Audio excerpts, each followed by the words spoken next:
दोस्तों सबसे पहले आप इस वीडियो को लाइक कर दीजिए क्योंकि बाद में आप लाइक करना भूल जाते हैं। तो प्लीज वीडियो को टक से लाइक कर दें। दोस्तों फागुन का महीना पवन करे शोर, आएंगे वे आएंगे महादेव, मोरे बलमा नाचे जोर। दोस्तों जय माता दी, बम बम भोलेनाथ की। फागुन का महीना लगते ही दिल धड़कने से लगता है। साल भर की इंतजार के बाद वह खास रातें आती है जब सारा विश्व तन्मय होकर इस ध्यान की रात्रि में लीन हो जाता है। अब प्रभु के साथ एक रस होकर धरती और अंबर का प्रीत भूलकर प्रभु के चित्त में लीन हो जाता है। महाशिवरात्रि की रात है और पौराणिक कथाओं के अनुसार इस रात्रि में ही शिव पार्वती का विवाह हुआ था। और इस दिन भगवान भोलेनाथ के साथ माता पार्वती की पूजा करने से सुखी वैवाहिक जीवन का आशीर्वाद मिलता है। साथ ही साथ घर द्वार हमेशा धन्य धान्य से भरा रहता है। और इस दिन श्रद्धालु इसी विश्वास के साथ व्रत रखते हैं और रात भर शिव भोलेनाथ की भक्ति में लीन रहकर भजन कीर्तन करते हैं, ध्यान करते हैं। इस साल महाशिवरात्रि का यह पावन पर्व 8 मार्च को मनाया जा रहा है। चतुर्दशी आपकी 8 मार्च को रात को 9:57 से शुरू होगा और 9 मार्च को शाम को 6:17 तक रहने वाला है। इसके लिए 8 मार्च को ही महाशिवरात्रि मनाया जाएगा क्योंकि रात का महान रखते हैं। और महाशिवरात्रि पूजा का मुहूर्त जो है निश्चित काल का मुहूर्त माना जाता है विशेष रूप से। तो वह रात्रि को 12:07 से 12:56 तक है। इस दिन बहुत सारे शुभ सहयोग भी हो रही हैं और खासकर त्रिकोण सहयोग बन रहा है। 4 शुभ योग बन रही हैं जो कि 300 सालों के बाद बन रही हैं। इस कारण इसका महत्व और भी ज्यादा बढ़ गया है। महाशिवरात्रि पर महासर्वार्थ सिद्धि योग आ रहा है सुबह 6:38 से 10:41 तक। और इस दिन जो भी आप सूर्य कार्य करते हैं उसमें सफलता अवश्य मिलती है। इसका दोगुना फल प्राप्त होता है। शिव योग है, बहुत रेयर होता है कि शिव योग में महाशिवरात्रि आती है। तो यह अपने आप में चमत्कारी मानी जा रही है। 9 मार्च को सूर्य उदय से लेकर रात्रि को 12:46 तक आपकी शिवरात्रि मानी जा रही है, शिव योग माना जा रहा है। और शिव योग में आप जितने ज्यादा ध्यान करते हैं, मंत्रों की इच्छा पकड़ते हैं, इससे आपको भोलेनाथ की कृपा प्राप्त होती है। घर में शुभ कार्य होने की योग बनते हैं। सिद्धि योग भी है। 9 मार्च को रात्रि 12:46 से लेकर 8:32 तक की। और इस दिन भगवान गणेश ने जुड़ा हुआ माना जाता है। ऐसा कहा जाता है कि सभी कार्यों में सफलता मिलती है और घर में बरकत को बढ़ाता है। सुबह 10:41 श्रवण नक्षत्र भी आ रहा है। और श्रवण नक्षत्र के स्वामी कौन होते हैं? शनिदेव होते हैं। तो श्रवण नक्षत्र में आप जो भी कार्य करते हैं तो आपके जीवन में अगर बाधाएं आ रही हैं कार्यों में तो वह दूर हो जाती हैं। पहला प्रहर 4 पहर की पूजा का महत्व बताया जाता है। तो रात्रि की जो प्रथम पहर की पूजा होगी वह शाम को 6:25 से 9:28 तक होगा। द्वितीय पहर की जो पूजा होगी 9:28 से 12:31 तक। और तृतीय पहर की पूजा होगी 12:31 से 3:34 तक। और चतुर्थ पहर की पूजा होगी 3:34 से सुबह 6:37 तक। निश्चित टाइम और निश्चित काल की पूजा में बता चुका हूं। 12:07 से 12:56 तक यानी 49 मिनट से सर्वश्रेष्ठ इसी समय रहता है पूजा करना। इसके अलावा आप भी अभिजीत मुहूर्त को अमृत काल हो, इसमें आप पूजा कर सकते हैं। ब्रह्म मुहूर्त में पूजा कर सकते हैं, ये भी शुभ माना जाता है। और 9 मार्च को शिवरात्रि का पारण करना है, इसमें 6:37 से 3:29 तक दोपहर को। दोस्तों महाशिवरात्रि पर इस प्रकार के योग सहयोग जो हो रहे हैं, ग्रहों की स्थिति 300 साल पहले हुई थी, 1 या 2 बार ही सालों में बनती है। इस दुर्लभ सहयोग में भगवान की शिव की आप जो भी पूजा करते हैं, ध्यान करते हैं, मंत्रों की जाप करते हैं, वो शीघ्र फल प्राप्त करने वाली होती है। श्रवण नक्षत्र के उपरांत धनिष्ठा नक्षत्र भी आ जा रहा है। सो योग है, कर्करण है, मकर कुंभ राशि के चंद्रमा की साक्षी रहने वाले हैं। कुंभ राशि में सूर्य शनि बुध का युति भी रहने वाला है। और ये 3 शताब्दी में 1 या 2 बार ही बनते हैं। और जब नक्षत्र योग ग्रहों की स्थिति एक केंद्र में त्रिकोण बनाती है तो दोस्तों, अद्भुत सहयोग है और हम सब साक्षी है इस अद्भुत इस महाशिवरात्रि की। तो बहुत से शुभ सहयोग में शुभ मुहूर्त में महाशिवरात्रि आ रही है। सभी को सच्चे दिल से भोलेनाथ की, भगवान शिव की, महादेव की आराधना करनी है। इससे भक्तों की मनोकांक्षित फलों की प्राप्ति जरूर होगी। इस दिन सुबह सुबह जल्दी उठना है, हथेलियों को दर्शन कर धरती माँ को प्रणाम कर दर की साफ सफाई करनी है और संकल्प ले लीजिए। आप चाहे तो आप घर में या किसी भी मंदिर में जाकर शिवलिंग की पूजा कर सकते हैं।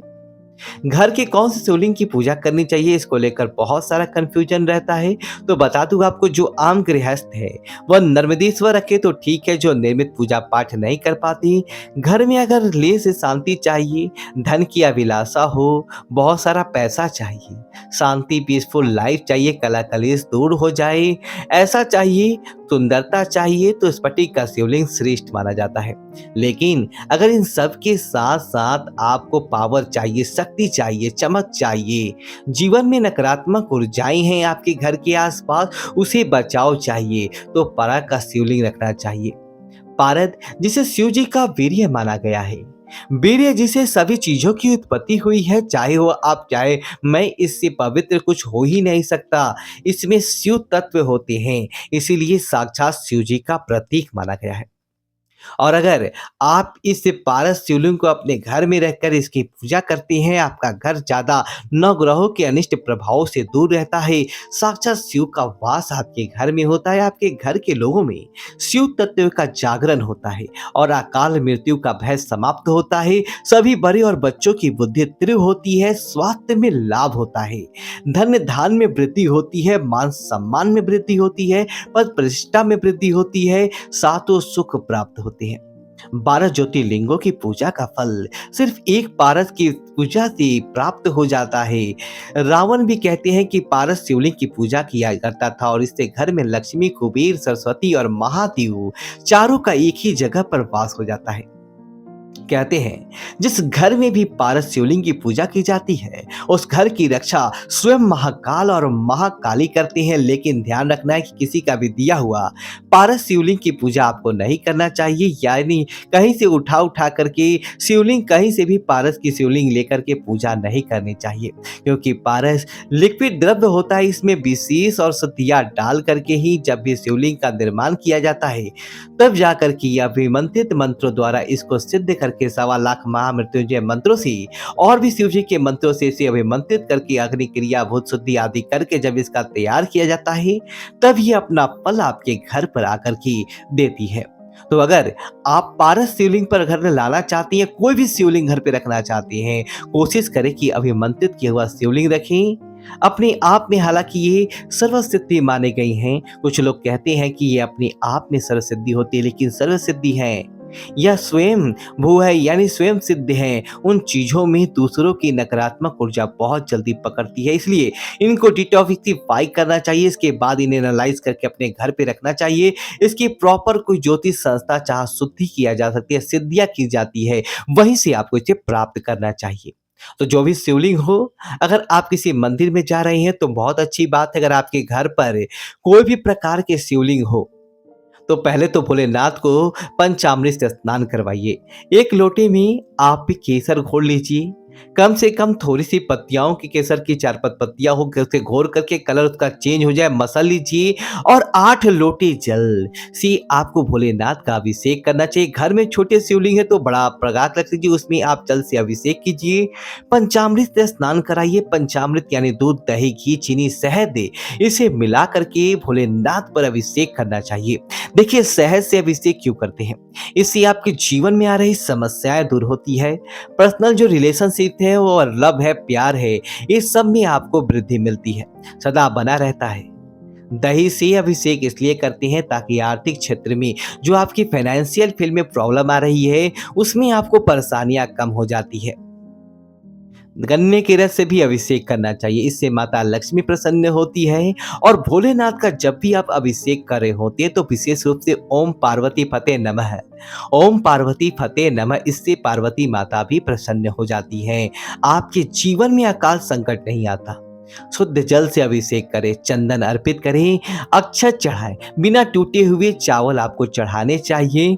और हो सके तो बेलपत्र जरूर ही चढ़ाना चाहिए सभी को, चाहे 1, 3, 5, 7 विषम संख्या में चढ़ाइए। 108 बेलपत्र पर राम राम लिख करके या ओम नमः शिवाय या ओम लिख करके या श्रीम लिख करके चढ़ाने से या फिर अपने आप में चमत्कारी होता है। भोले बाबा का श्रृंगार करें। जब बेलपत्र चढ़ा रही हूं तो ध्यान रखें कि बेलपत्र का जो चिकना भाग है वो आपको शिवलिंग पर अर्पित करना चाहिए और कटे फटे ना हो बेलपत्र, इस बात का ध्यान रखिए। और अगर नहीं मिलते आपको बेलपत्र अच्छे फॉरेन कंट्री में रहते हैं या फिर ऐसी जगह रहते हैं जहां बेलपत्र का साधन नहीं है, तो चांदी का बेलपत्र बनवा करके अभिमंत्रित करके रखिए। उसे शिव जी के भोलेनाथ के मंत्रों से 1.25 लाख मंत्रों से अभिमंत्रित करवा लीजिए और 3 बेलपत्र कम से कम आपको अर्पित करने चाहिए। 3 ना हो तो 1 अर्पित करें, 2 की संख्या में बेलपत्र अर्पित ना करें। जो भी भक्त भगवान भोलेनाथ की पूजा करते हैं और बेलपत्र अर्पित करते हैं, उनके जीवन की सभी कठिनाइयां भोलेनाथ स्वयं अपने ऊपर ले लेते हैं। महाशिवरात्रि की रात भगवान भोलेनाथ बेल अर्पित करता है, उसकी धन संबंधी समस्याएं दूर हो जाती है और कहते हैं बेलपत्र के वृक्ष की ही भगवान भोलेनाथ बैठकर तपस्या किया करते थे और माता पार्वती उससे गिरे हुए बेलपत्रों से अभिषेक किया करती थी। तो जो भी पति पत्नी महाशिवरात्रि की रात भोलेनाथ पर बेलपत्र अर्पित करते हैं, उनके विवाहित जीवन सुखमय बनता है, संतान सुख की प्राप्ति होती है। इसके अलावा भी भांग धतूरा शिव जी को बहुत प्रिय है। तेल चढ़ाइए, जायफल चढ़ाइए, लक्ष्मी प्राप्ति करना चाहते हैं तो कमलगट्टे चढ़ाइए, मिठाई चढ़ाइए, मीठा पान चढ़ाइए, इत्र अवश्य चढ़ाइए। अगर आपके पास चंदन का इत्र है वो चढ़ाइए, जनेऊ अर्पित करें। इस प्रकार से आपको महाशिवरात्रि की रात और जो भी पहर में आप पूजा करते हैं, ऐसे में दिन में भी पूजन करते हैं तो भोलेनाथ को इस प्रकार से पूजन कीजिए और माता पार्वती सहित शिव परिवार सहित आपको भोलेनाथ का पूजन करना चाहिए। इस दिन व्रती को कथा भी जरूर सुननी चाहिए शिवरात्रि की और ध्यान करना चाहिए। मंत्रों का जप करें, विशेष रूप से रुद्राक्ष, कहने की जरूरत भी नहीं है। रुद्राक्ष की माला से भोलेनाथ के मंत्रों का जप करना चाहिए। जो भी रुद्राक्ष हो, सुंदर रुद्राक्ष हो, ध्यान रखना चाहिए कि भद्राक्ष से जप ना करें। जो भारतीय रुद्राक्ष होता है इसे भद्राक्ष कहा गया है। इसको आपको कभी भी इसके द्वारा जप नहीं करना चाहिए। नेपाल से आप शुद्ध रुद्राक्ष, इस रुद्राक्ष की माला को हमेशा अपने अभिमंत्रित करके 1.25 लाख मंत्रों से जप करके आपको अपने पास रखना चाहिए। इसके द्वारा जप करेंगे तो आप देखेंगे कई फलों की आपको प्राप्ति होती है।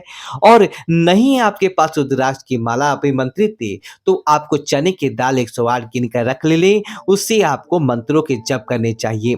ओम नमः शिवाय का जप कीजिए। ओम तत्पुरुषाय विद्महे महादेवाय धीमहि तन्नो रुद्र प्रचोदयात्।